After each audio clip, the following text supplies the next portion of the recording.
Selamat datang ke saluran Wajah Dunia. Di sini, kita akan menyelusuri wajah-wajah dan keunikan pelbagai tempat menarik dari seluruh pelosok bumi. Untuk episode kali ini, kita akan membawa Anda menerok ke sebuah negara yang amat terkenal dengan sejarah ribuan tahun, kepelbagaian landscape geografi yang menakjubkan, serta kemajuan teknologinya yang tiada tandingan, China. Bersedia untuk terpukau? Dan mari kita mendalami kandungan utama cerita pada hari ini. Nombor 15, China. Sebagai kuasa terbesar di Asia, China terletak di Asia Timur dan merupakan negara keempat terbesar di dunia mengikut keluasan kawasannya. Ia memiliki sempadan darat terpanjang di planet ini, yang bersempadan dengan 14 buah negara. Selain daripada wilayah utamanya, China juga mentadbir dua wilayah pentadbiran khas, yaitu Hong Kong dan Macau, yang masing-masing mempunyai sistem perundangan, mata wang dan pasportnya yang tersendiri. Penyusunan uni ini dikenali sebagai satu negara, dua sistem, satu-satunya seumpamanya di dunia. Negara ini menampilkan pelbagai jenis landscape, dari dataran tinggi Tibet, gurun Gobi yang gersang, dataran Cina Utara yang subur, hinggalah ke pantai tenggara subtropika. China adalah rumah kepada sungai Yangtze, sungai terpanjang di Asia, serta banyak gua, tasik air tawar yang besar, dan pergunungan Kars yang megah yang diiktiraf sebagai keajaiban semula jadi UNESCO. Negara ini boleh digelar sebagai syurga pelancongan bagi sesiapa sahaja kerana ia ibarat sebuah bumi mini yang menghimpunkan hampir semua jenis pemandangan semula jadi di dunia. Terima kasih kepada rupa buminya yang pelbagai. Banyak wilayah di China mempunyai ekosistem yang unik, menjadikannya salah satu daripada 3 negara teratas dengan biodiversity terbesar di dunia selepas Brazil dan Kolombia. China mempunyai lebih 34.000 spesies tumbuhan dan 7.500 spesies haiwan, termasuk hampir 1.000 spesies endemik yang hanya terdapat di sana. Simbol yang paling terkenal ialah panda gergasi, harimau Cina Selatan, dan monyet emas Sichuan. Satu fakta aneh ialah, di China, sesetengah tempat mempunyai perbezaan suhu melebihi 50 darjah Celcius antara musim panas dan musim sejuk. Bandar Turpan boleh mencapai suhu lebih daripada 45 darjah Celcius, manakala beberapa bahagian di Mongolia Dalam boleh menjadi lebih sejuk daripada negatif 40 darjah Celcius. Tetapi apa yang menariknya, tidak kira panas atau sejuk, orang China mempunyai tabiat meminum air suam sepanjang tahun, walaupun pada musim panas, kerana kepercayaan bahawa air sejuk memudaratkan kesihatan. China kehilangan kedudukannya sebagai negara paling padat penduduk di dunia kepada India pada tahun 2026.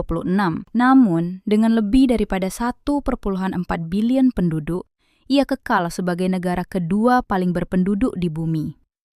Selain 92% etnik Han, China juga merupakan rumah kepada 55 kumpulan etnik minoriti, di mana kebanyakannya masih memelihara adat-adat pelik, seperti wanita dulong yang pernah mencacah wajah mereka untuk mengelak daripada diculik, orang Dai yang menyimbah air untuk memberkati tahun baharu, dan orang Tibet dengan upacara mencari kawan di atas bumbung mereka. Bahasa Mandarin adalah bahasa rasmi di China.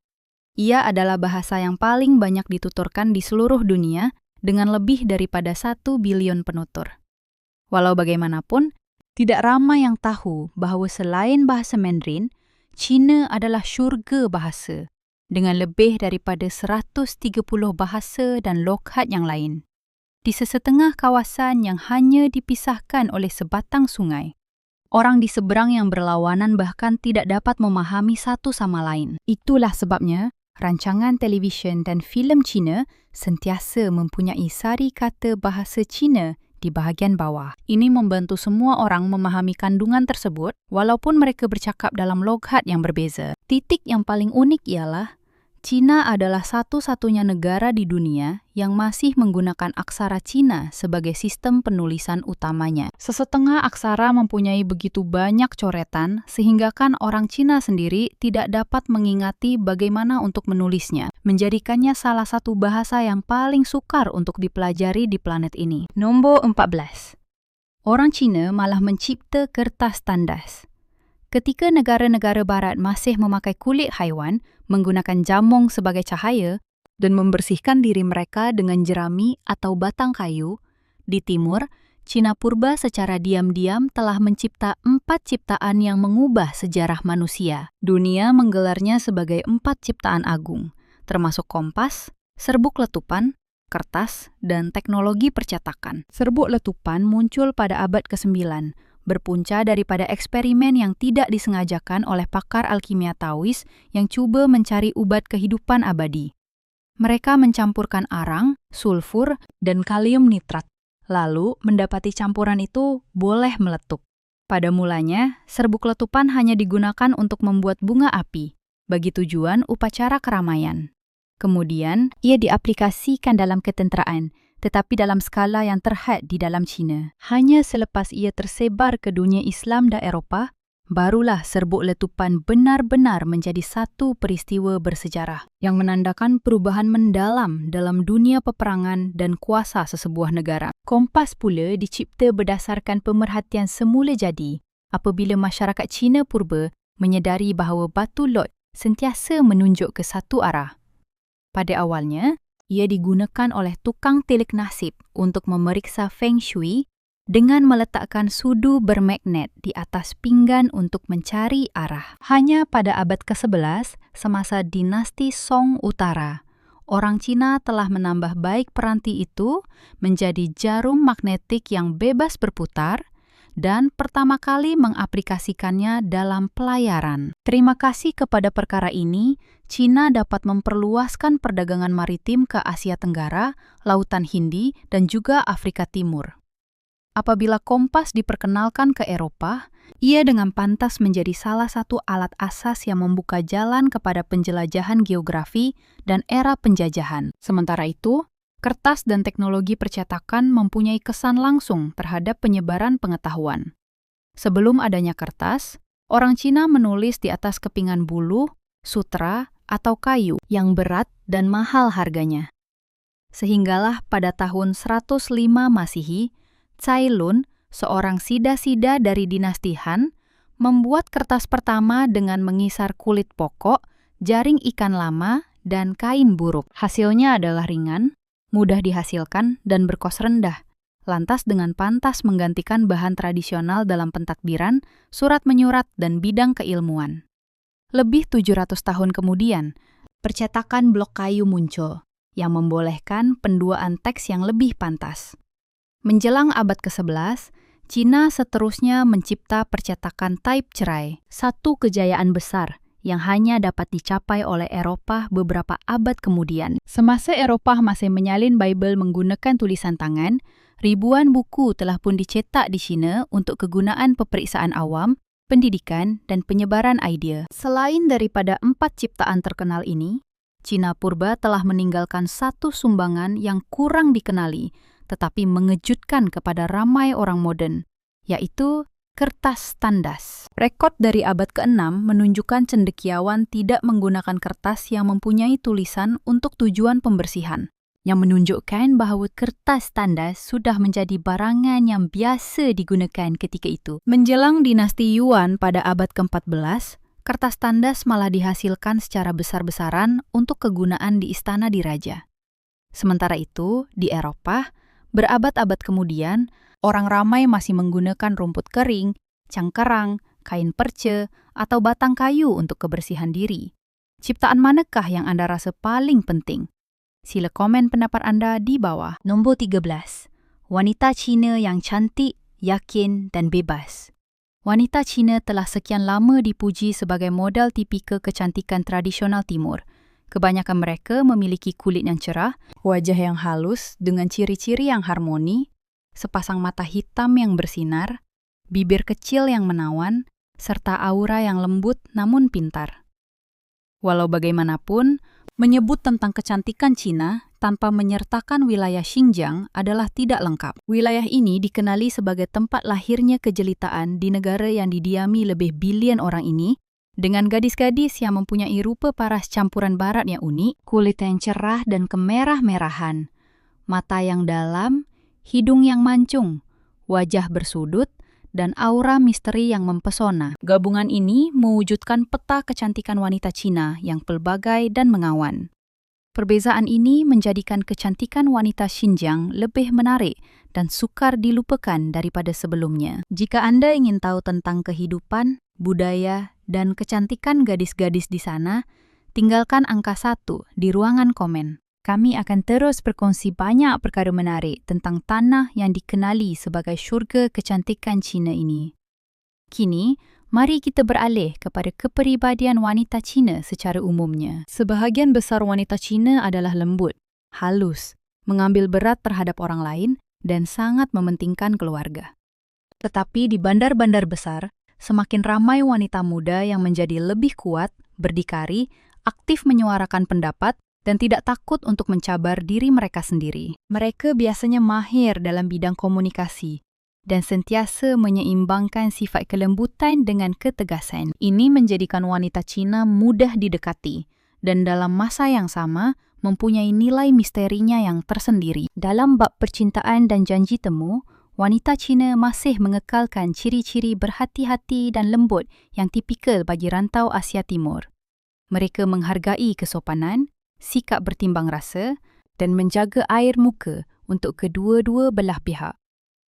Pada pertemuan pertama, kebanyakan mereka menjangkakan pihak lelaki yang akan membayar, namun mereka sering mencadangkan secara lembut untuk membahagikan bil bagi menunjukkan sifat berdikari.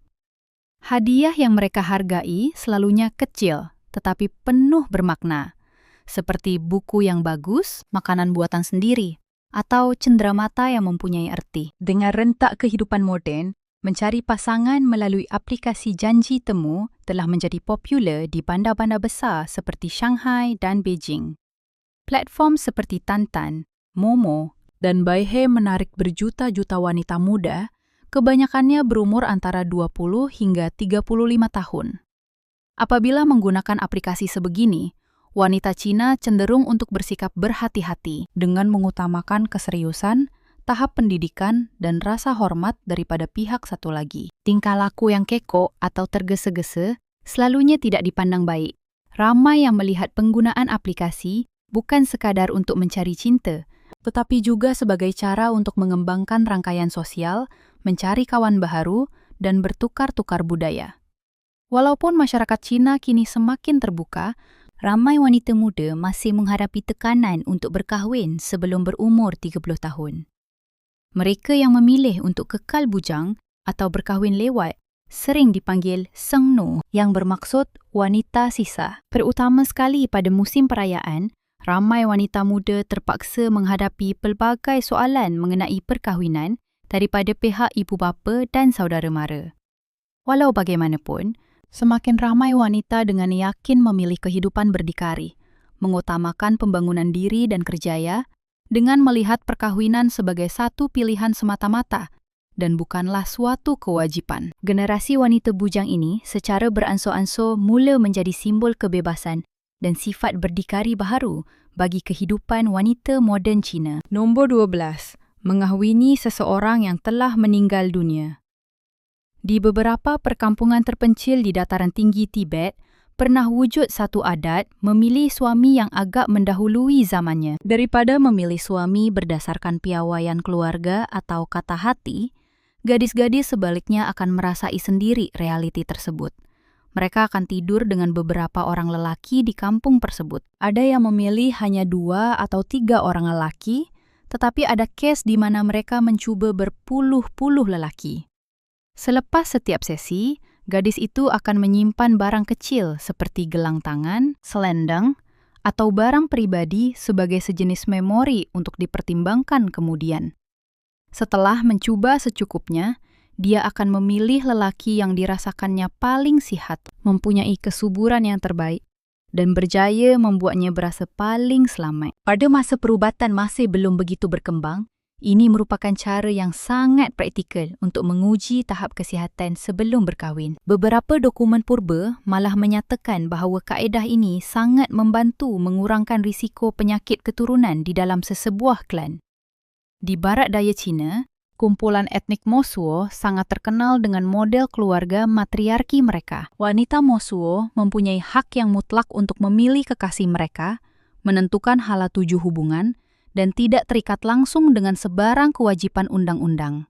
Setiap hubungan adalah bebas. Jika mereka menyukai seseorang, mereka akan menjemput lelaki itu untuk melawat ke rumah mereka pada waktu malam, dan dia akan pulang pada waktu pagi.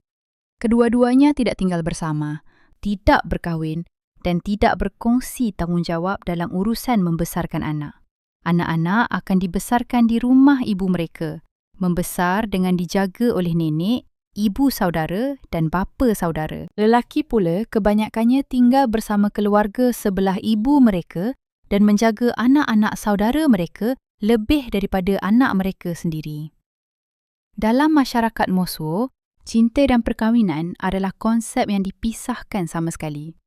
Di wilayah Yunnan, orang Bai mempunyai perayaan tradisional yang membenarkan orang ramai untuk tidur dengan bekas kekasih mereka. Ini adalah perayaan Rao Sangling yang diadakan setahun sekali dan berlangsung selama 3 hari. Ia adalah satu majlis khas apabila individu yang sudah berkahwin dibenarkan berjumpa dengan bekas kekasih mereka. Jika kedua-duanya masih mempunyai perasaan, mereka boleh menghabiskan sepanjang malam secara bersama. Walaupun kedengaran agak sensitif, perayaan ini sama sekali tidak menggalakkan unsur pengkhianatan atau perzinaan. Tujuannya adalah untuk memberi peluang kepada orang ramai bagi menghadapi emosi yang belum selesai sebelum benar-benar menutup lembaran masa lalu kehidupan mereka. Satu adat perkahwinan yang pernah wujud di China dipanggil Minghun atau mengahwini si mati. Dalam kepercayaan masyarakat, seseorang yang meninggal dunia sebelum sempat berkahwin akan berasa kesepian di alam barzah dan roh mereka sukar untuk mencari kedamaian. Oleh itu, untuk melengkapkan takdir tersebut, banyak keluarga akan mengadakan majlis perkahwinan untuk anak lelaki atau perempuan mereka yang telah meninggal dunia. Terkadang, perkara ini bermakna mengahwinkan seseorang yang telah meninggal dunia dengan seseorang yang sudah mati yang lain, atau mengahwini si mati dengan seseorang yang masih hidup. Jika dua orang telah bertunang tetapi tidak sempat berkahwin sebelum salah seorang daripadanya meninggal dunia, keluarga yang masih hidup mungkin akan tetap mengadakan majlis perkahwinan sebagai satu cara untuk menepati janji dan membantu roh yang telah pergi itu berehat dengan tenang. Walau bagaimanapun, bukan semua majlis Minghun mempunyai persetujuan. Terdapat individu yang dipaksa berkahwin hanya kerana kepercayaan karut atau malah ditipu untuk mengahwini si mati tanpa sebarang pengetahuan awal. Adat yang manakah yang paling mengejutkan anda? Komen di bawah dan beritahu saya. Nombor 11. Sebuah ibu kota yang berusia lebih 3,000 tahun. Beijing adalah ibu negara China dan juga merupakan salah sebuah bandar tertua di Asia. Ia bukan sekadar menjadi pusat politik negara, tetapi juga adalah sebuah hub untuk sektor pendidikan, ekonomi, dan pengangkutan.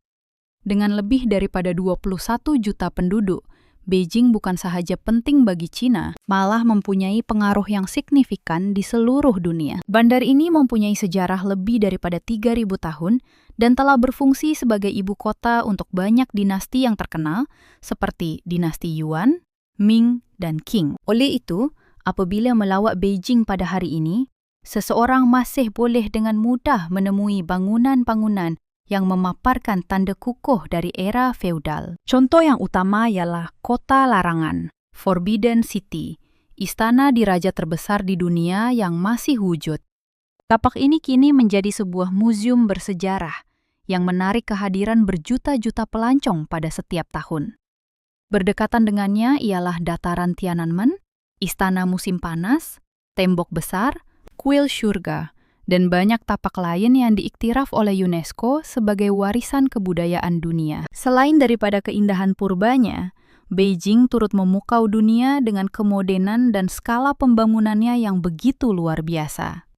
Menjelang tahun 2026, KDNK, Keluaran dalam Negara Kasar, bandar ini mencecah lebih 634 bilion dolar Amerika Syarikat. Mengatasi jumlah KDNK bagi negara seperti Malaysia, Argentina, atau Thailand. Purata pendapatan per kapitanya adalah hampir $30.000 setahun, sekaligus menempatkan Beijing antara salah sebuah bandar yang mempunyai taraf hidup tertinggi di seluruh dunia. Ia juga merupakan rumah kepada bilangan jutawan yang teramai di China, termasuk Zhang Yiming, yaitu pengasas ByteDance, yang merupakan syarikat induk bagi aplikasi TikTok. Bukan sekadar sebuah pusat ekonomi, Beijing juga merupakan hub pendidikan bagi negara China, yang menempatkan 2 buah universiti yang paling berprestij dan terkemuka di negara ini, yaitu University Peking dan University Tsinghua. Infrastruktur di Beijing juga sangat mengagumkan, terutamanya sistem kereta api bawah tanahnya yang mempunyai kepanjangan melebihi 800 km, yang memberi perkhidmatan kepada lebih 10 juta penumpang pada setiap hari. Selain itu, kereta api berkelajuan tinggi menghubungkan Beijing ke Tianjin dalam tempoh masa hanya 30 menit. Beijing adalah bandar pertama dan satu-satunya di dunia yang telah menganjurkan kedua-dua acara sukan Olimpik, musim panas dan musim sejuk. Sesuatu yang sentiasa dikaitkan dengan dua acara ini ialah Stadium Sarang Burung, Bird's Nest, dengan seni binanya yang cukup menakjubkan, yang terletak betul-betul di kawasan pusat bandar. Disiapkan pada tahun 2008, stadium ini menampilkan reka bentuk yang unik dengan rasuk keluli yang bersilang persis seperti sebuah sarang burung gergasi. Ia bukan sahaja menjadi tempat untuk pelbagai acara sukan antarabangsa, tetapi juga merupakan destinasi pelancongan terkenal yang sangat dikagumi kerana seni binanya yang mengagumkan, yang berjaya menggabungkan nilai estetika moden dan kejuruteraan yang termaju.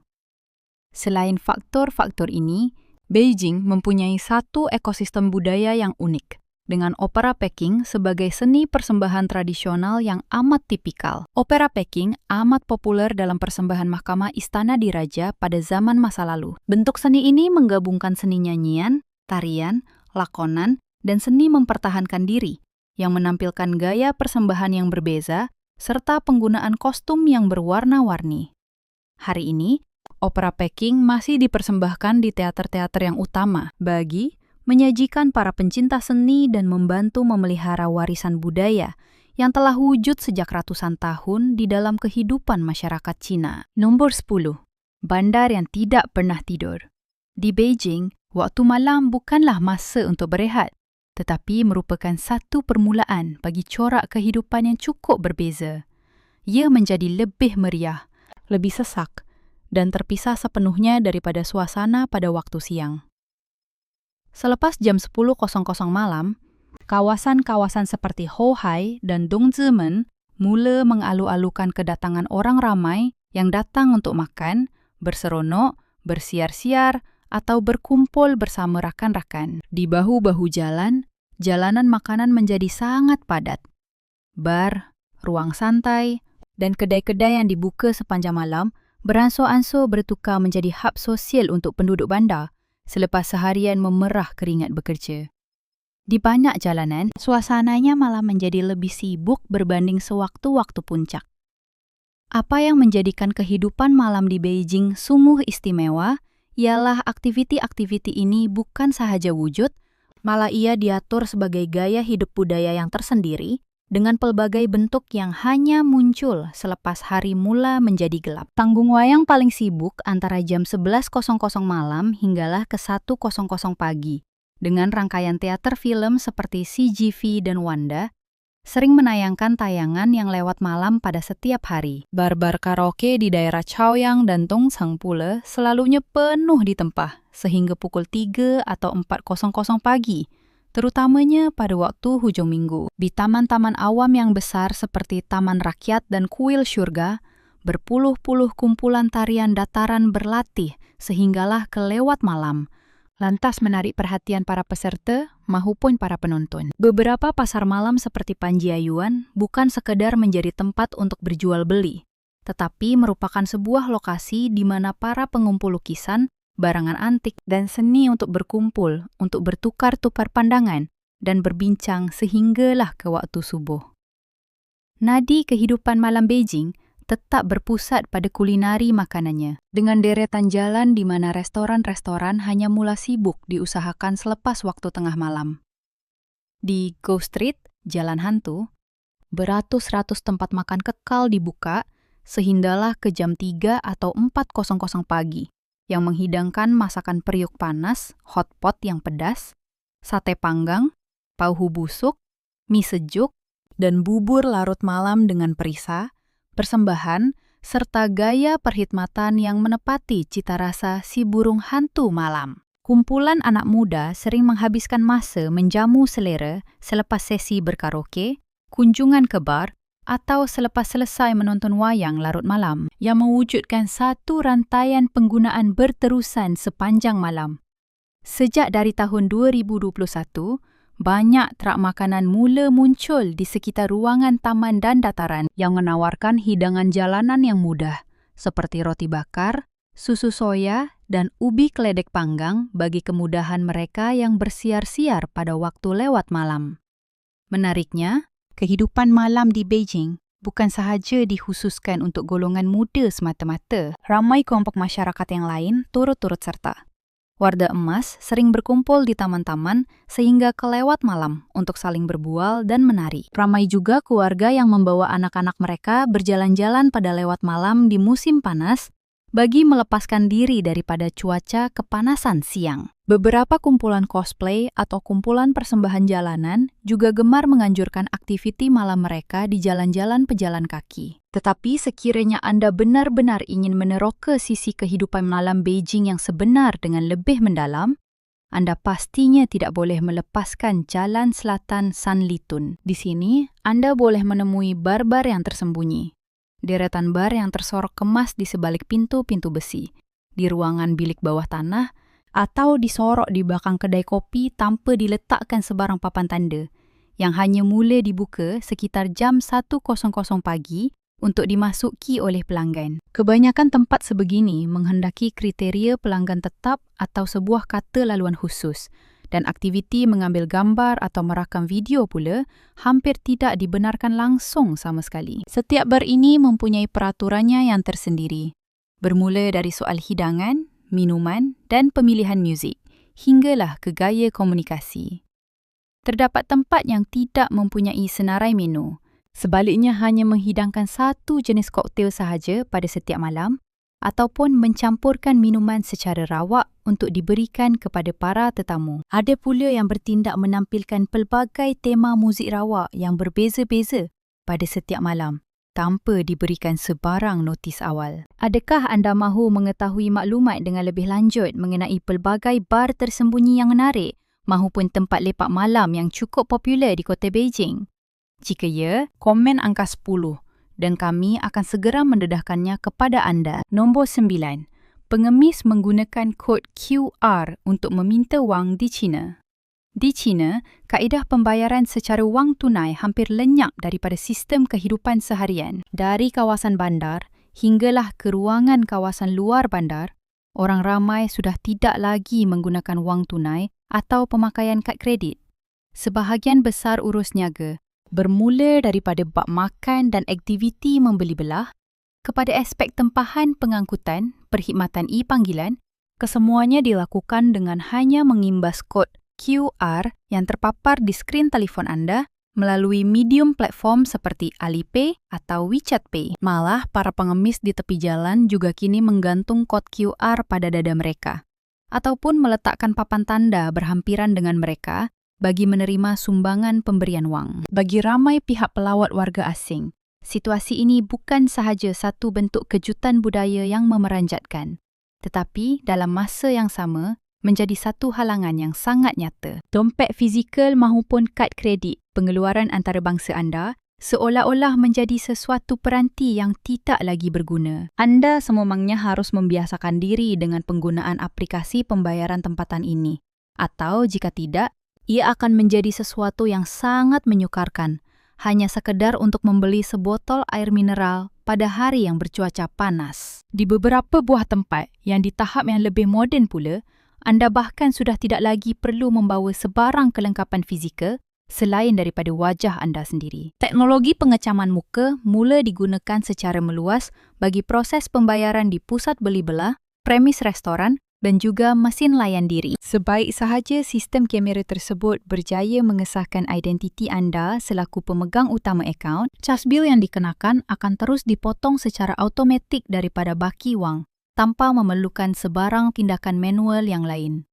Walau bagaimanapun, pemakaian teknologi ini bukan hanya sekadar untuk satu tujuan pembayaran.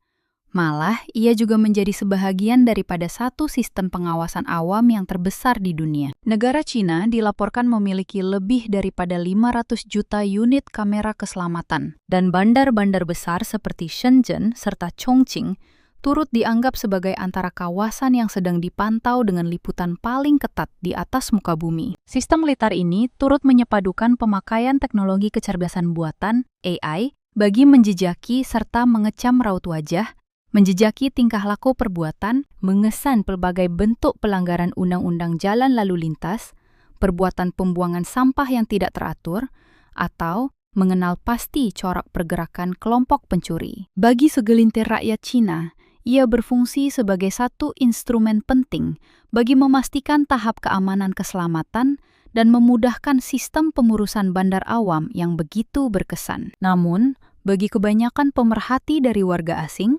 perasaan sentiasa diperhatikan di mana-mana jua. Pelosok ruang yang dikunjungi berkemungkinan besar akan menyebabkan tercetusnya rasa ketidakselesaan yang jelas. Selain ini, China juga turut memiliki salah satu rangkaian fasiliti pengangkutan yang paling moden berkelas dunia, terutamanya perkhidmatan kereta api yang berkelajuan tinggi. Dengan jumlah ukuran panjang landasan keseluruhannya yang melebihi angka 45.000 km, sistem efisien ini membolehkan kadar perjalanan laju yang lebih pantas berbanding jika anda menaiki sesetengah kapal terbang komersial. Perjalanan yang menghubungkan kawasan antara Beijing menuju ke lokasi Shanghai kini hanya mengambil tempoh masa sekitar 4 jam sahaja. Beroperasi secara menepati pematuhan jadual bersama ruangan bahagian dalaman gerabak yang begitu bersih, kelengkapan kemudahan liputan Wi-Fi yang penuh, serta tahap tawaran, kualiti perkhidmatan, layanan, cemerlang, setanding kabin kelas penerbangan kelas perniagaan. Sistem landasan metro di bandar tumpuan besar seperti di Beijing, Shanghai, dan Guangzhou juga tidak kurang mengagumkan. Ramai yang sering melabelkannya sebagai sebuah lapangan terbang bawah tanah, atas ciri-ciri kemodenannya yang canggih. Daripada kemudahan papar-papan elektronik, kekuatan alat penghawa dingin yang nyaman, kualiti pencahayaan, mesin lift, hinggalah ke eskalator yang disediakan, semuanya beroperasi dengan tahap berjalan cukup lancar, bersama rekod yang hampir sama sekali tiada isu, insiden kelewatan masa, ataupun masalah kesesakan teknikal. Kerajaan China kini malah sedang giat membangunkan proses pembinaan landasan kereta api yang bertingkat dan membangunkan laluan pembinaan jambatan. Jambatan gantung merentasi laut sepanjang ukuran berpuluh-puluh kilometer bagi perantara laluan yang menghubungkan bandar-bandar pelabuhan utama. Dengan kelajuan pergerakan mod pembangunan sepantas ini, mungkin kita hanya perlu menunggu dalam beberapa tahun sahaja lagi bagi membolehkan seluruh mata dunia yang lain untuk mempelajari dari China tentang segala-gala ilmu mengenai selok-belok cara pembinaan lebu jalan raya berserta kelajuan, memacu kelestarian, membangunkan teknologi. Nombor 8. Negara pengeluar teh terbesar di dunia.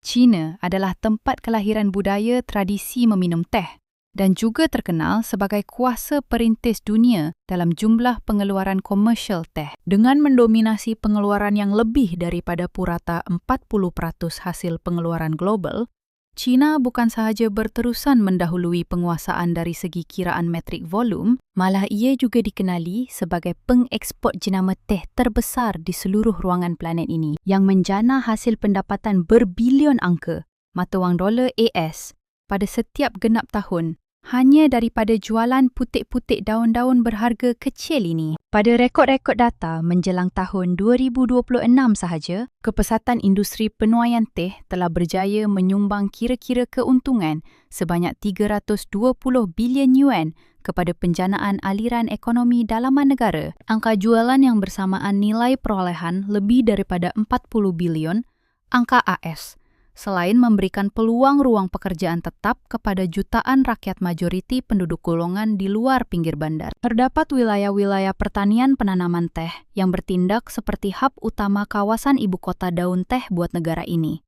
Seumpama Fujian, wilayah Yunnan, wilayah Zhejiang, dan wilayah pedalaman Hunan, di mana mereka semua ini mengeluarkan dan mengusahakan sebahagian besar jumlah besar hasil teh selain menjadi lokasi ruangan rumah kepada beratus pengkalan kilang jenama pengeluaran teh terkenal komersial yang telah mula diiktiraf di pentas pasaran seluruh dunia. Hal ini amatlah lebih tepat dan terutamanya khusus merujuk kepada ladang pertanian teh dari wilayah Fujian yang sama sekali bukan sahaja hanya memegang status selaku tempat kawasan wilayah bagi sektor keluaran penanaman jenis teh gergasi yang terbesar, malah ia juga turut secara terang-terangan berani mendahului semua kutipan jumlah pulangan wang bagi. Mendahului kutipan purata statistik Karta Kutipan, nilai keuntungan bahagian pelaburan ekspor negara, kejayaan besar itu banyak berjaya direalisasikan berkat daripada kelebihan kuasa,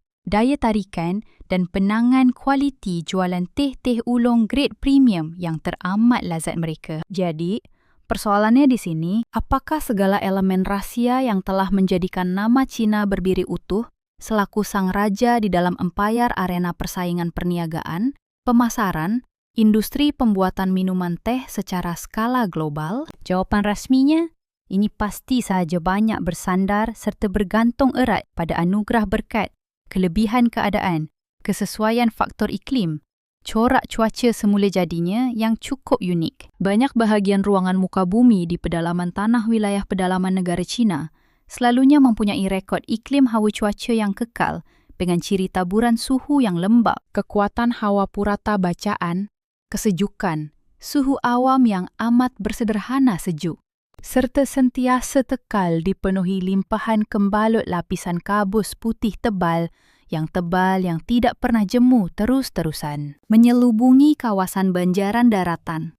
Puncak tingginya sepanjang menelusuri pusingan kitaran setahun kalender itu. Elemen sokongan iklim persekitaran semula jadi ini terus sahaja membolehkan negara Cina untuk memiliki keupayaan peluang kualiti tapak persekitaran serba ideal bagi membenarkan dan meneruskan. Kelebihan bagi mereka untuk menjana hasil, mengeluarkan kelancaran pertumbuhan kudup, anak putik-putik daun pucuk teh baharu yang dilihat cukup mekar, tersusun sangat sungguh indah. Anak benih pokok ranting teh pada lazimnya sering dan sengaja selalu diusahakan tanamannya dan ditabur di semai pada lokasi cerun, paras, penunjuk bacaan altitude. Derisan pergunungan dari titik yang berukuran kiraan antara pada skala bermula serendah kawasan cerun bukit beberapa tingkat ketinggian beberapa ratus metri, sehinggalah kepada rekod paras ukur tinggi tanah yang boleh mencapai ukuran. Mencanak sejauh sehingga menjangkau beribu-ribu tingkat ketinggian jarak meter ke arah menjulang awan.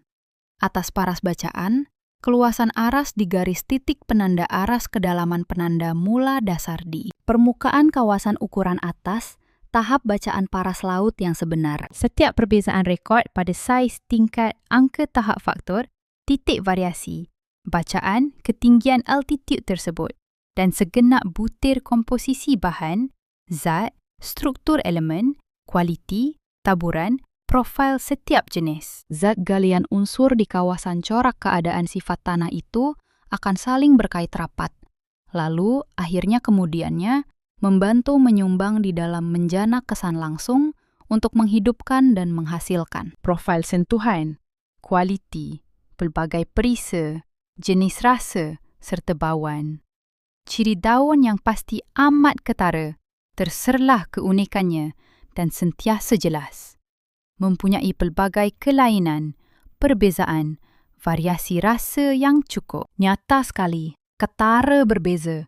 Sesama kualitinya yang akan tersendiri, kelebihan ciptaan alam ini jugalah lantas menjadi sumber utama pembekal kuasa kepada kekuatan aset, elemen kelebihan, penguasaan monopoli, status kuasa, daya janaan, kekuatan pasaran, sumber persaingan. Alam kebanggaan mutlak yang mana sama sekali akan mustahil buat mana negara-negara persaingan te pengeluar lain yang mempunyai sifat impian, cita-cita mahu meniru resepi kuasa ciptaan. Kualiti resepi agung, rahasia magic, kuasa magis alami, alam kurniaan, ibu pertiwi alam-alam tersebut. Namun pun demikian, di sebalik itu segala corak naratif penceritaan hikayat rahasia sejarah kebangkitan Cina, bicelahan pergelutan bersaing pentas dunia dalam arena pemasaran perniagaan daun teh. Global sesungguhnya bukanlah hanya sekadar bergantung teguh kepada penguasaan kelebihan bilangan purata,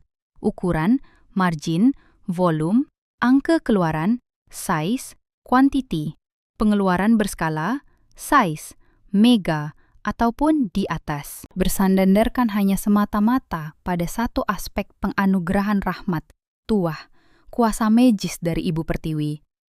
Soal keadaan rahmat, corak pembentukan, faktor keajaiban, cuaca, ekosistem, keadaan rantaian, persekitaran iklim, kualiti, geografi alam, unsur semula jadinya sahaja.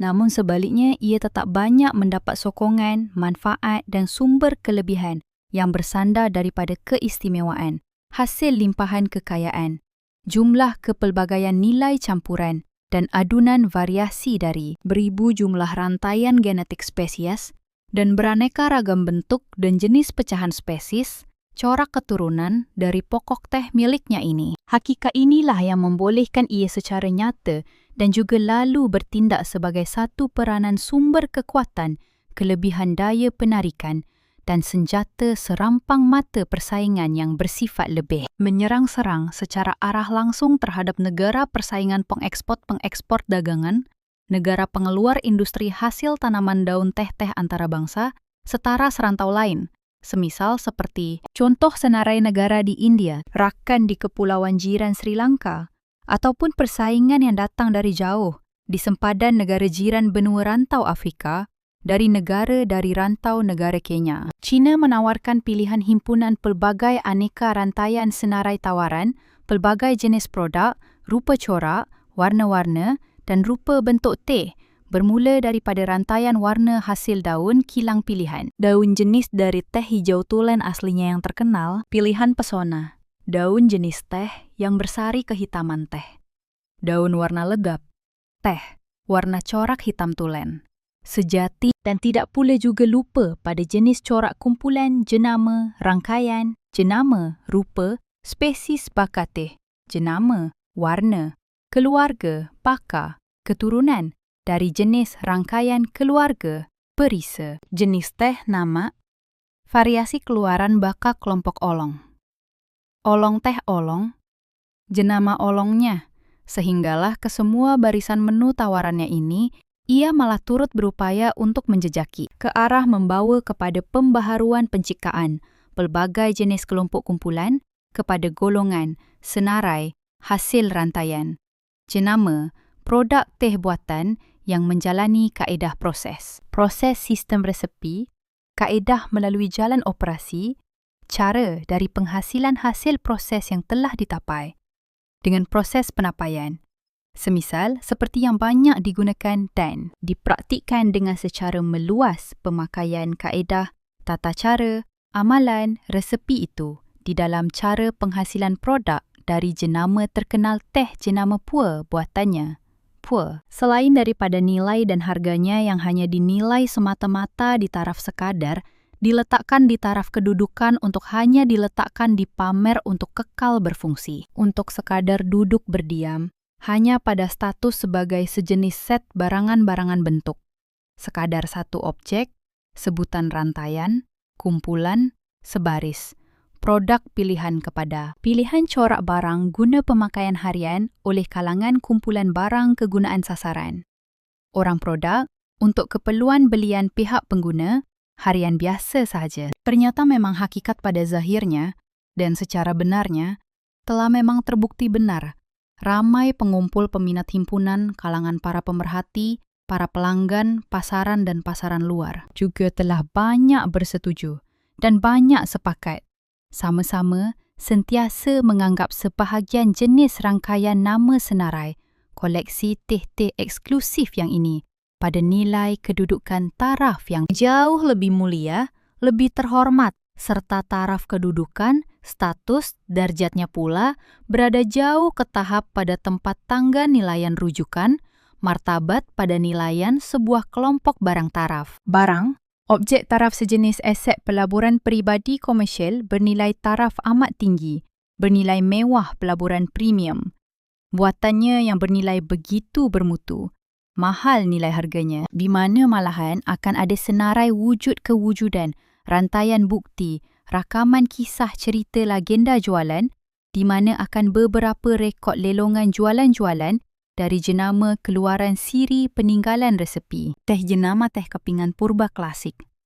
Asli koleksi kepingan, jenama keluaran, siri, bentuk, jenis serbuk, acuan, jenis, bentukan blok, adunan.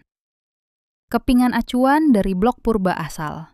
Kepingan resepi, blok hasil. Serbuk bentukan hasil perahan bancuhan.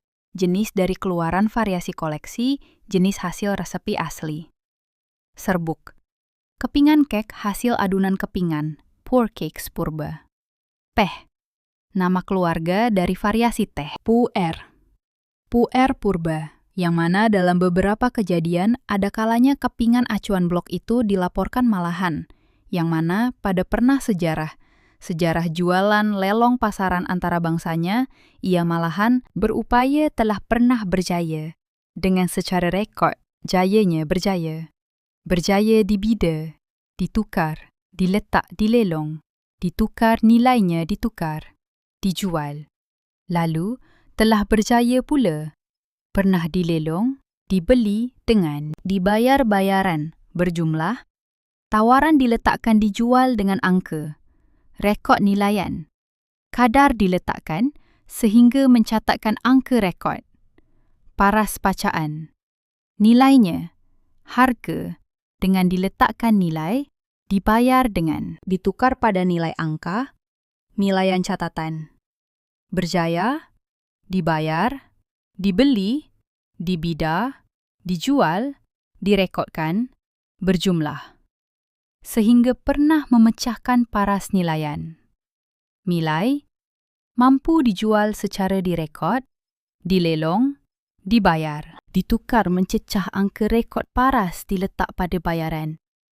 Nilainya rekod tawaran, paras jualan dengan kadar nilaian direkodkan terjual, mencatatkan bayaran terjual pada aras bayaran jualan bayaran. Tawaran nilai mampu diletak dijual, direkod mencapai pada harga berjumlah. Mampu diletakkan angka.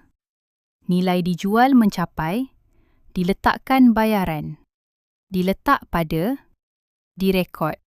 Ditukar harga, dibayar. Direkodkan. Mencecah nilai jualan, kadar tawaran, kadar harga, sehingga dijual mencapai tahap dijual seharga pada nilai setinggi, sehingga dengan paras menembusi paras mencecah, jualan mampu dijual seharga menembusi aras bayaran, jualan, tawaran. Kadar cecah dengan bayaran, dengan paras diletakkan pada rekod nilaian. Mencatat rekod, rekod diletakkan, bernilai, mampu dijual. Direkod diletak, mencecah, diletakkan bayaran, menembusi kadar dengan kadar nilai bayaran, 100 bayaran angka, seharga direkod tawaran paras, mampu direkod, mampu dijual. Mencatatkan bayaran sehingga dibayar. Diletakkan nilai, dibayar pada, dengan kadar bernilai diletakkan dengan tawaran pada mencatatkan, diletakkan dengan harga. Angka bayaran dengan ratusan juta, harga dong Vietnam, Vietnamese dong Vietnam. Secara untuk harga, bagi untuk nilaian purata jualan kadar, secara harga. Secara nilaian harganya, bagi setiap satu keping. Unit jualan. Setiap satu blok. Acuannya, beberapa kelompok kumpulan jenis daun teh, grade senarai, rangkaian himpunan kelompok dari kategori kelas, jenama, koleksi, keluarga, barisan daripada variasi kumpulan jenis teh. Daun teh, siri, rantaian jenis. Baka, campuran grade kualiti bertaraf kualiti tinggi. Jenis tawaran kelas kualiti taraf premium yang bertaraf nilai grade tinggi.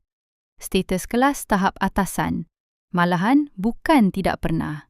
Diletak lalu dilelong, mahupun serta malah. Dan sering ada kalanya bukan sekadar diletak bukan malah. Tidak bukan, jarang juga, malahan sering akan diletakkan juga turut. Dan juga malahan telah sengaja juga lalu dipanggil. Diletak lirik kod turut dipamer. Pernah diletakkan, ditawarkan, lalu sengaja akan dipamer. Lalu kemudiannya terus dilelong serta turut. Lalu terus sahaja menjadi. Lalu terus dijadikan bahan untuk ditawarkan, ditawarkan, diletak juga, dilelong, dipertonton, diletakkan juga, dipamer, turut diletakkan, dipamerkan, ditawarkan, dipamer malah diletakkan, ditawarkan, diletakkan, dan malah dan diletakkan, malah akan diletakkan, diletak, dilelong, serta diletak malahan. Sengaja, lalu turut dilelong untuk didagangkan, dijual beli, serta sentiasa didagangkan, dipamer, lalu dipamer. Ditawarkan, malah dipamer. Sengaja dipamer, ditawarkan untuk dilelong, didagangkan, serta terus ditawarkan, diletak dan didagangkan. Ditawarkan, dilelong, diletakkan, malah untuk dipamer, didagangkan, terus. Dilelong, diletakkan, dipamer, dilelong, dipamer, didagangkan, dan malah turut, malah terus dilelong. Ditawarkan, diletakkan, diletak, dilelong, serta terus didagangkan. Dan lalu dilelong, dipamer. Sengaja dipamer, diletak, terus ditawarkan, malah didagangkan. Secara didagangkan dan ditawarkan. Didagangkan, malah dilelong. Ditawarkan, diletak, dipamer. Ditawarkan dan dilelong. Didagangkan, diletak. Serta didagangkan, ditawarkan, dilelong, didagangkan, dan diletakkan. Malah turut diletak. Untuk sengaja dilelong, didagangkan, dipamer, didagangkan, dan malah terus, lalu ditawarkan. Diletak untuk ditawarkan, diletak, serta terus dilelong didagangkan, lalu dipamer, malah dilelong, lalu dilelong didagangkan. Didagangkan, ditawarkan, dan dilelong. Didagangkan dan diletak. Diletakkan, didagangkan, ditawarkan. Dipamer. Didagangkan, ditawarkan, didagangkan, ditawarkan, dan dilelong. Malah dilelong. Didagangkan secara dan, lalu, terus, dilelong. Didagangkan. Persis seperti laga. Sebuah, satu. Koleksi. Satu, koleksi, senarai. Satu jenama rantaian, senarai botol, jenama senarai minuman, barisan nama sebotol, barisan minuman. Kelompok satu, senarai. Siri arak, siri. Jenama sebotol, jenama satu. Senarai, hidangan senarai. Rantai-rantaian hidangan, jenama arak satu. Jenis keluarga, jenama satu. Senarai, sebaris. Kumpulan botol. Rantaian jenama arak. Jenama. Jenama botol keluarga. Jenama. Sebotol kelompok. Botol minuman. Jenama botol wine. Botol minuman. Jenama botol. Jenama kelompok keluarga. Senarai botol minuman arak. Botol wine vintage. Senarai barisan jenama arak wine. Jenama wine lama, Kelas Siri. Jenama wine. Senarai. Nama senarai jenama. Senarai sebotol minuman. Wine keluarga. Jenama. Barisan jenama. Sebotol wine. Botol minuman. Sebotol arak. Wine. Botol wine. Koleksi. Wine. Botol minuman koleksi. Wine. Jenama. Wine. Sebotol. Kelas. Keluarga. Minuman. Wine. Siri. Senarai kelompok. Wine. Koleksi. Wine botol. Senarai keluarga. Jenama. Sebotol. Wine sebotol. Wine sekelas. Koleksi. Rantaian. Koleksi. Wine siri. Jenama botol kelas. Senarai. Keluarga senarai sebotol koleksi. Kelas botol, siri wine koleksi. Senarai keluarga. Minuman botol jenama koleksi. Keluarga sebotol koleksi. Wine, vintage wine. Botol kelas wine. Siri, senarai koleksi botol. Senarai, rantaian minuman keluarga-keluarga. Koleksi. Senarai keluarga. Wine. Senarai sebotol, rantaian wine. Kelas, minuman, wine jenama. Koleksi keluarga. Wine, sebotol. Jenama, botol. Wine, koleksi sebotol. Rantaian wine, sebotol jenama koleksi siri, sebotol siri, kelas wine. Botol siri koleksi, koleksi senarai keluarga minuman. Kelas siri, senarai sebotol wine vintage. Vintage wine. I noticed the thought process resulted in repeating text blocks due to mental buffering and typo simulation on the drafting process above. Let me finalize and write the translation continuously and clearly, without the recursive stutter in the thought trace for the actual final output. Labodar, nombor 8. Negara pengeluar teh terbesar di dunia. China adalah tempat kelahiran budaya teh dan juga kuasa besar dunia dalam pengeluaran teh. Dengan lebih daripada 40% pengeluaran global, China bukan sahaja mendahului dari segi volum, malah ia juga pengekspor teh terbesar di planet ini yang memperoleh berbilion dolar AS setiap tahun daripada daun-daun kecil ini. Pada tahun 2026 sahaja, industri teh menyumbang kira-kira 320 bilion yuan kepada ekonomi, bersamaan dengan lebih 40 bilion dolar Amerika Syarikat yang menyediakan peluang pekerjaan kepada berjuta-juta penduduk luar bandar. Wilayah-wilayah seperti Fujian, Yunnan, Zhejiang dan Hunan merupakan ibu kota teh negara ini yang mengeluarkan sebahagian besar hasil teh dan menjadi rumah kepada jenama teh terkenal yang diiktiraf di seluruh dunia.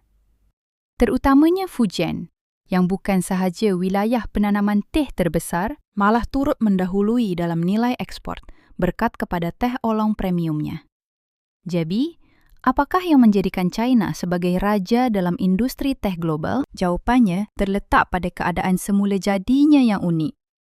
Banyak bahagian di China mempunyai iklim yang lembap, suhu yang sederhana, serta kabus yang menyelubungi sepanjang tahun. Ini menghasilkan persekitaran yang ideal untuk mengeluarkan putik teh yang sangat indah.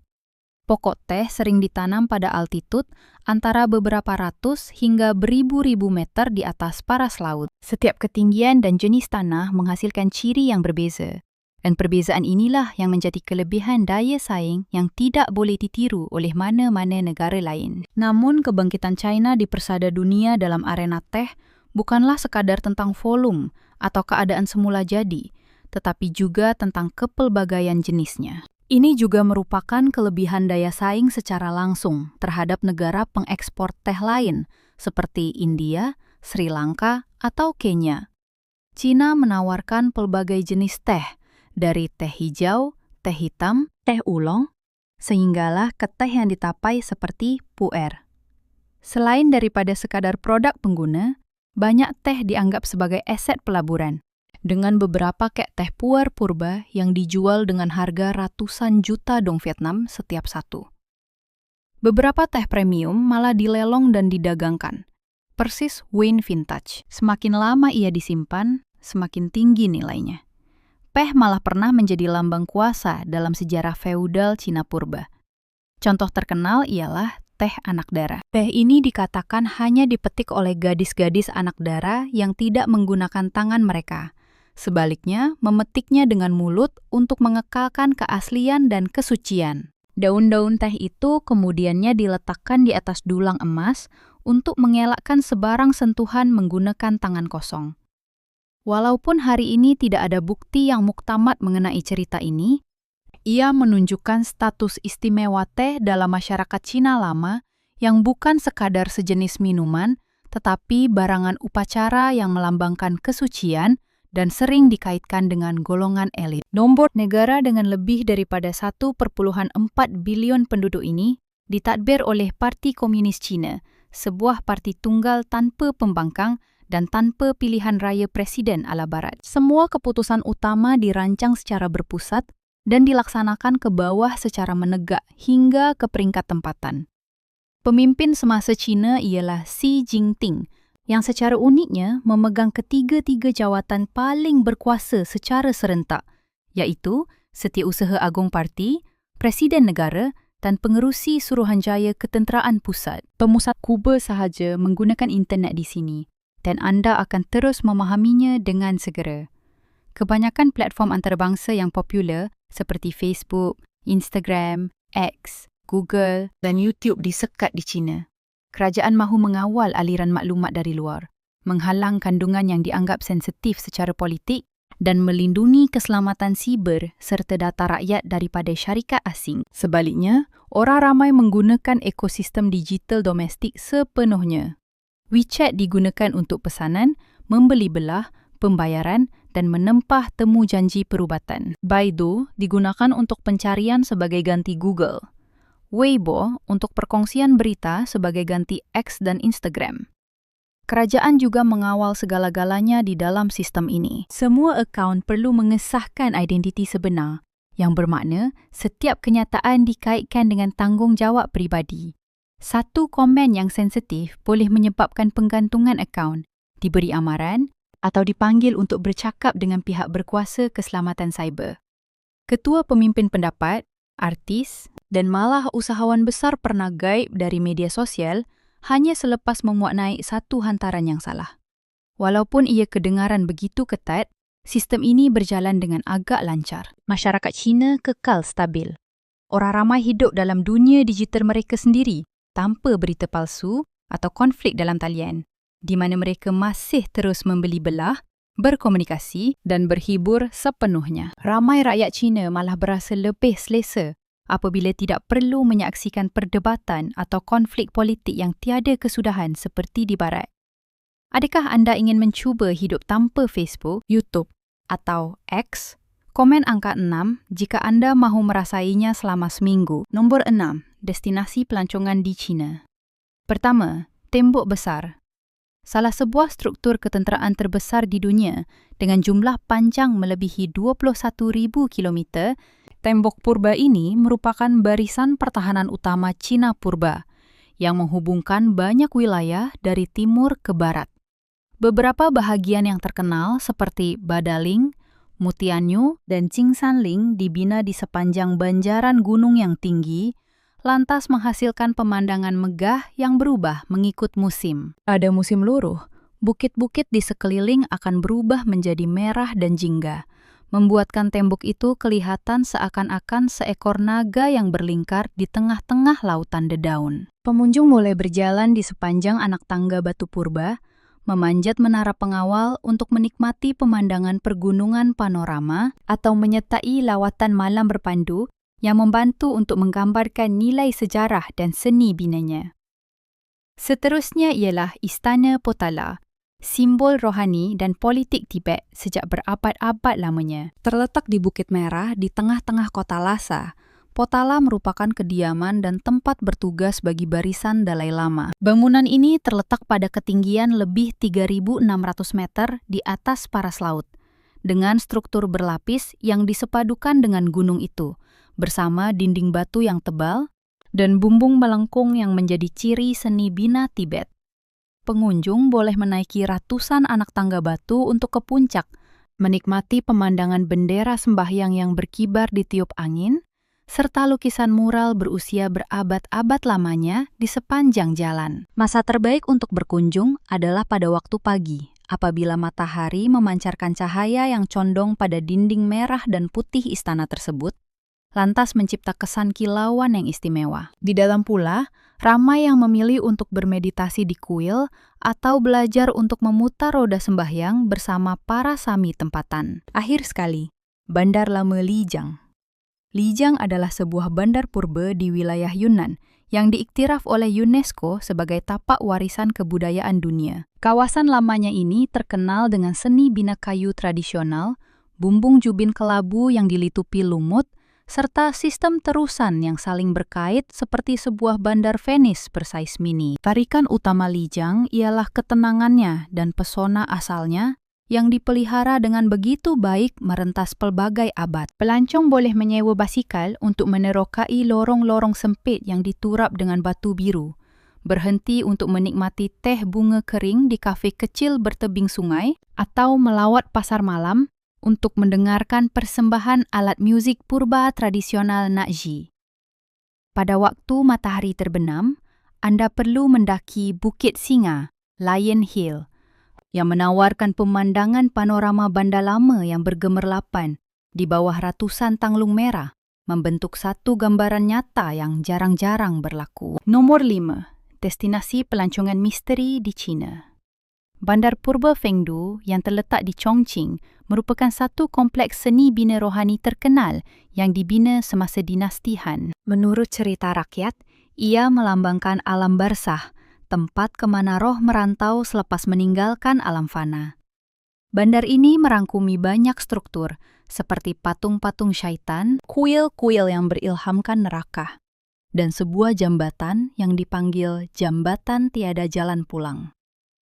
Seni binanya menggabungkan legenda dan kepercayaan Buddha, Taois, serta Konfusius yang mencerminkan iman mendalam masyarakat purba terhadap penjelmaan semula, karma, dan dunia roh. Kini, ia telah menjadi satu tarikan pelancongan budaya dan rohani yang unik yang menarik ramai pelawat dari dalam dan luar negara.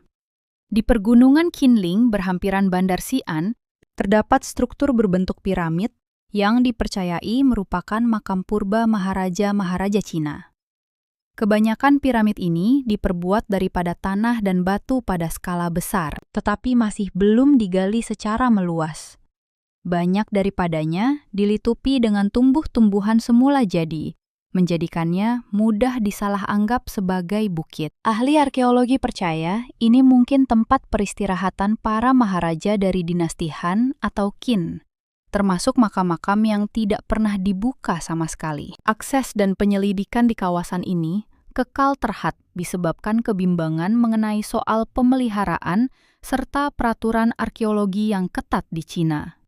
Tasik Tianqi, yang terletak di Gunung Changbai di wilayah Jilin, adalah tasik gunung berapi semula jadi, yang terbentuk di kawah gunung berapi yang sudah pupus. Tasik ini terletak pada paras ketinggian melebihi 2.000 meter di atas paras laut, meliputi kawasan kira-kira 9 km persegi dan dikelilingi oleh pergunungan yang megah. Apa yang menjadikan tasik ini istimewa bukan sahaja landscape-nya, tetapi juga pelbagai laporan mengenai makhluk pelik yang dikatakan pernah muncul di sana. Beberapa penduduk tempatan dan juga pelancong mendakwa pernah melihat makhluk yang menyerupai raksasa Loch Ness. Walaupun tidak wujud bukti saintifik, fenomena ini telah menarik perhatian pihak media dan para penyelidik biologi selama bertahun-tahun. Mogui Cheng, yang juga digelar Bandar Hantu, merupakan kawasan muka bumi berbatu di Gurun Kumtak, wilayah otonomi Xinjiang. Kawasan ini terkenal dengan pembentukan batu semula jadi yang terbentuk hasil daripada hakisan angin selama ribuan tahun. Pada waktu malam, ramai yang melaporkan mereka telah mendengar pelbagai bunyi pelik seperti bunyi muzik, bisikan atau bunyi enjin yang ganjil. Walaupun kawasan tersebut lengang sepenuhnya, bunyi yang tidak dapat dijelaskan ini telah membawa kepada pelbagai teori, bermula daripada aerodinamik semula jadi sehinggalah kepada kejadian gaib. Biarpun tidak dijelaskan dengan kukuh, Mogucang kekal sebagai destinasi unik yang mampu menarik pelancong yang gemarkan pengembaraan mencabar serta ahli geologi. Adakah Anda ingin melawat dan menerokai tempat-tempat misteri ini? Jika ya, sila komen angka 5. Nombor 4. Masakan paling pelbagai di dunia. Salah satu hidangan yang paling terkenal dan ikonik ialah itik panggang Peking. Hidangan tradisional ini berasal dari dinasti Yuan. Dikenali kerana kulitnya yang rangup, dagingnya yang lembut dan manis, serta gaya hidangannya yang terperinci. Itik ini diperap dengan teliti, dipanggang dalam ketuhar khas, dan biasanya dimakan bersama lempeng nipis, daun bawang, timun, dan sos kacang manis. Bukan sahaja lazat, hidangan ini malah mewakili kemuncak kehebatan teknik kulinari di Raja Cina. Mi wonton juga merupakan hidangan populer, terutamanya di wilayah Guangdong dan Hong Kong. Mi diperbuat daripada tepung gandum yang digulung nipis, dan wonton pula ialah ladu kecil yang diisi dengan udang atau daging yang dibalut dengan begitu teliti. Semangkuk mi wonton biasanya dihidangkan bersama sup jernih yang manis ringan yang diremeh dari tulang daging babi atau ayam, yang memberikan rasa yang lembut, mudah dimakan, dan sangat sesuai untuk semua peringkat umur. Pencuci mulut yang semakin populer di restoran moden Cina ialah pao kuning telur masin. Pao ini mempunyai kulit luar dari tepung gandum yang lembut dan halus, serta inti kastar telur keemasan yang cair mekar. Apabila digigit, intinya akan cair, terasa lemak serta padat dengan rasa, lantas memikat selera ramai pelanggan antarabangsa. Pao kuning telur masin sering dihidangkan semasa menjamu selera hidangan dimsum atau sewaktu minum petang tradisional masyarakat Cina. Walau bagaimanapun, masakan Cina juga terkenal dengan hidangan kontroversi, khususnya bagi warga asing berikutan baunya yang kuat atau kaedah penyediaannya yang tersendiri. Salah satu daripadanya ialah tauhu busuk. Makanan jalanan ini sangat biasa ditemui di bandar-bandar seperti Changsha, Shanghai, dan Hangzhou. Tauhu tersebut ditapai selama beberapa hari untuk menghasilkan bau yang tengik sebelum digoreng sehingga rangup ataupun dikukus. Walaupun baunya sangat kuat, bahagian dalamnya disifatkan berkrim, berperisa, dan lazat secara unik, sekaligus menjadikan hidangan ini satu cabaran pertama bagi ramai pelawat ke China. Satu lagi, hidangan yang sering disebut sukar untuk diterima ialah telur rebus yang dimasak menggunakan air kencing budak lelaki yang dipanggil tongzi dan. Hidangan ini berasal dari Bandar Dongyang, wilayah Zhejiang, dan dianggap sebagai pakan istimewa tempatan dengan sejarah yang menjangkau ratusan tahun. Telur ini direbus menggunakan air kencing yang dikumpul daripada kanak-kanak lelaki sehat yang berumur di bawah 10 tahun. Dan kemudiannya direneh selama berjam-jam lamanya untuk menyerap rasanya. Penduduk tempatan percaya bahawa hidangan ini dapat meningkatkan kesihatan dan melancarkan aliran darah. Walaupun hakikatnya, ia membangkitkan isu etika dan kebimbangan tahap kebersihan dalam kalangan pelancong antarabangsa.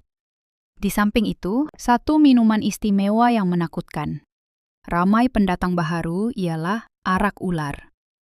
Minuman keras tradisional ini biasanya dibuat dengan merendam arak putih dengan seekor atau beberapa ekor ular, yang selalunya ular berbisa seperti ular tedung. Orang Cina percaya bahawa arak ular ini mampu meningkatkan kecergasan, melancarkan peredaran darah, dan mengurangkan sakit sendi.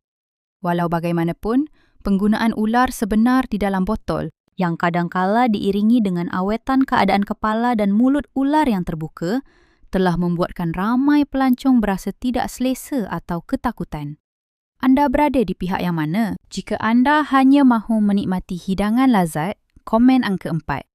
Tetapi, sekiranya anda berani mencuba hidangan istimewa seperti tauhu busuk, komen angka 3. Saya sangat ingin tahu tentang pilihan anda. Nombor 3. Perayaan menarik di China. Tahun Baru Imlek, juga dikenali sebagai Festival Musim Bunga, merupakan perayaan tahunan terbesar dan terpenting bagi orang Cina. Ia menandakan permulaan bagi Tahun Baharu Qamari dan biasanya jatuh pada akhir Januari atau awal bulan Februari dalam kalender Gregori. Tahun Baru Imlek merupakan masa untuk keluarga berkumpul semula, menghormati nenek moyang, dan saling mendoakan tahun baharu yang makmur serta damai di masa hadapan.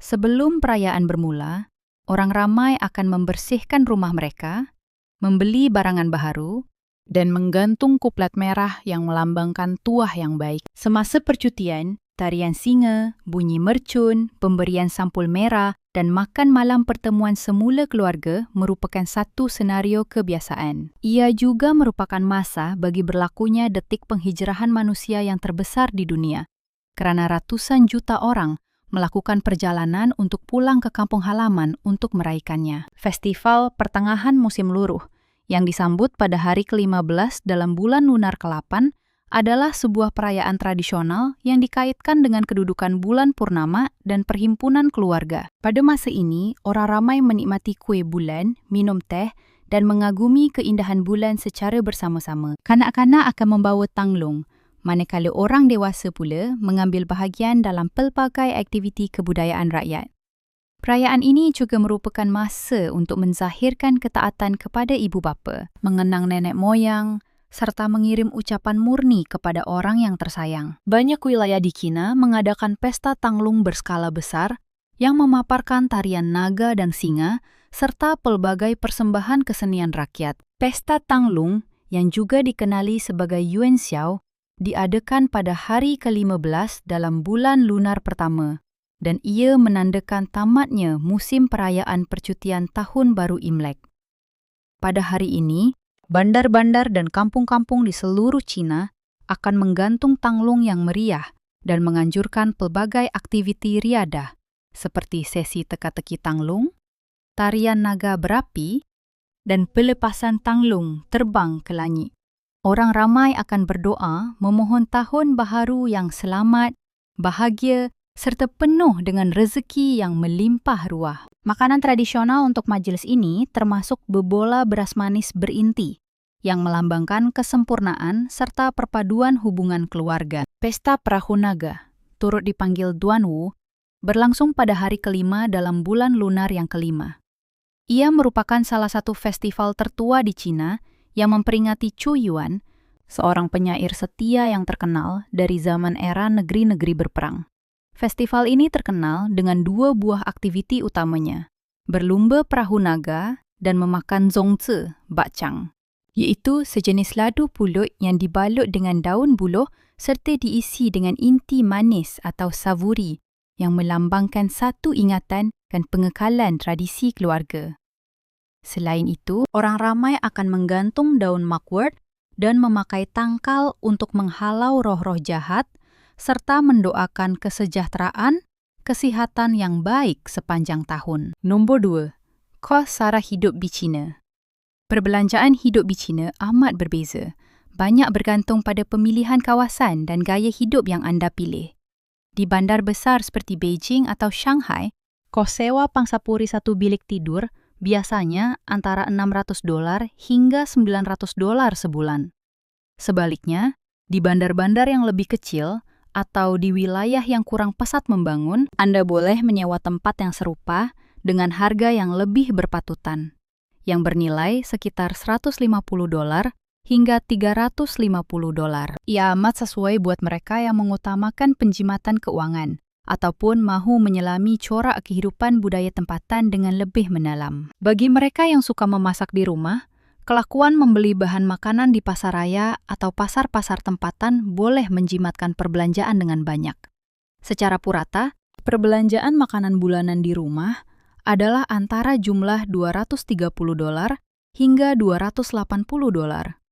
Jika Anda sering makan di luar pula, Harganya juga adalah sangat berpatutan, di sekitar bajet $3 hingga $7 untuk setiap hidangan di kedai makan gaya kasual. Ini juga satu cara yang menyeronokkan untuk anda merasai pelbagai perisa rempah masakan dari pelbagai wilayah di seluruh pelosok China. Pengangkutan awam di bandar-bandar utama telah dibina dan dirancang dengan sangat baik, yang memiliki sistem kereta api bawah tanah dan bas yang beroperasi dengan kerap serta bertolak tepat pada masanya. Dengan hanya sekitar bajet $15 Amerika Syarikat hingga $20 Amerika Syarikat setiap bulan, anda boleh bergerak di sekitar bandar dengan cukup mudah tanpa memerlukan memiliki sebarang kenderaan peribadi. Gimnasium senaman di China agak berpatutan harganya, dengan nilai purata antara $30 hingga $50 sebulan. Banyak gimnasium yang menawarkan perkhidmatan pemakaian peralatan moden, pelbagai kelas perkumpulan, serta jurulatih pribadi untuk membantu anda terus mengekalkan gaya hidup sihat ketika tinggal di sini. Secara keseluruhannya, bajet kos sara hidup bulanan di China lazimnya berkisar antara jumlah $880 sehingga angka $1,800.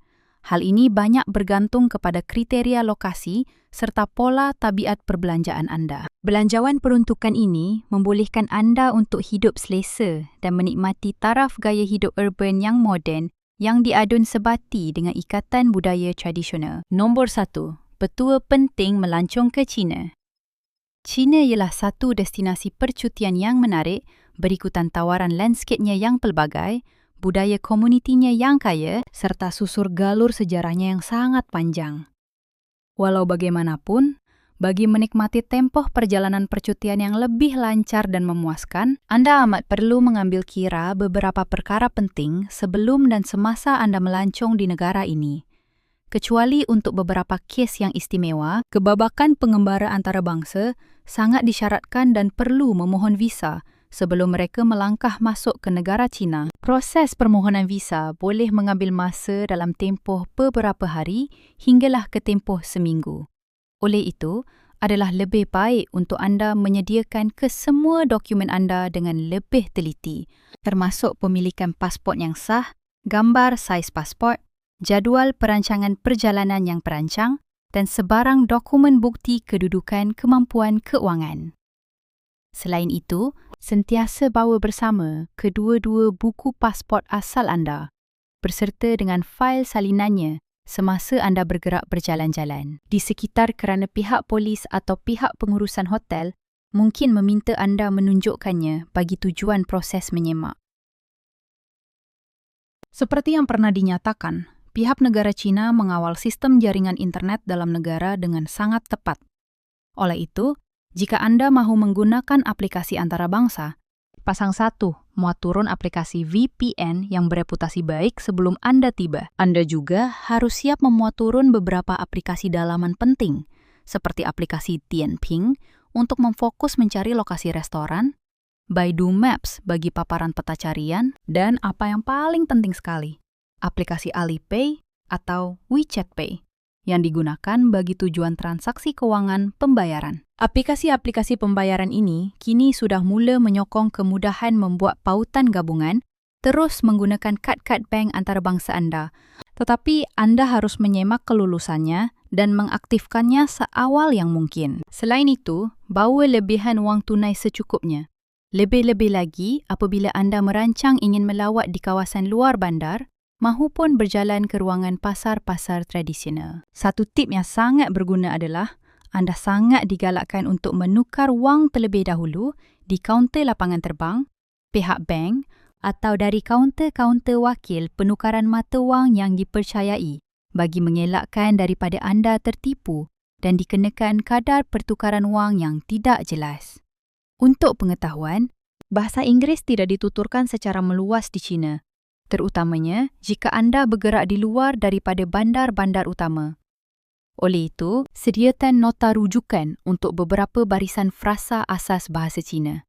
Ataupun sebaliknya, anda boleh sekadar menggunakan kemudahan aplikasi penterjemahan seperti perkhidmatan di aplikasi Google Translate dan aplikasi Pleco. Di samping itu, kelakuan menyimpan tangkapan imej yang mengandungi petikan alamat tempat penginapan hotel anda di dalam tulisan bahasa Cina, mahupun jika anda membawa bersama kad perniagaan. Tempatan dengan cetakan penulisan alamat berbahasa Cina adalah sangat berguna ketika anda mahu bertanya tentang arah lorong jalan ataupun ketika anda menaiki kenderaan taksi. Satu lagi catatan penting adalah anda harus sentiasa berjaga-jaga membawa sekurang-kurangnya beberapa helai kertas tisu muka atau helaian tisu tandas kerana sebahagian besar bilik air tandas awam yang terdapat di wilayah China tidak menyediakan sebarang gulungan kertas tandas di dalamnya.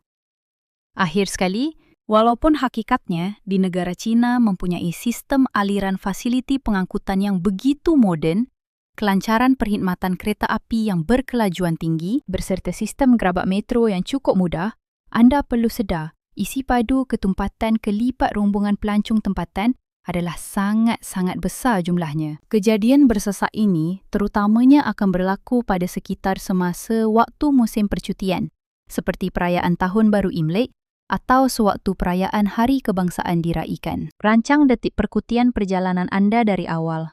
Tempah pas tiket anda lebih awal daripada waktunya. Dan sebolehnya elakkan kelakuan berpergian bersiar-siar pada waktu-waktu puncak bagi menghalang masalah. Anda terperangkap di dalam kumpulan kesesakan teruk ataupun mendepani isu masalah kehabisan tempat tiket. Jadi, kita baru sahaja meneroka 15 fakta menakjubkan tentang negara China secara bersama-sama. China merupakan sebuah negara yang amat luas, yang mana ia dipenuhi dengan pelbagai perkara menarik yang lain yang tidak terkira banyaknya yang masih belum ditemui oleh kita. Jika anda mendapati video perkongsian ini bermanfaat buat anda, jangan lupa untuk menekan butang like, langgan subscribe saluran ini dan aktifkan loceng notifikasi supaya anda tidak akan terlepas mana-mana detik pengembaraan menarik yang akan datang. Berjumpa lagi dalam episod yang seterusnya, hanya di saluran Wajah Dunia.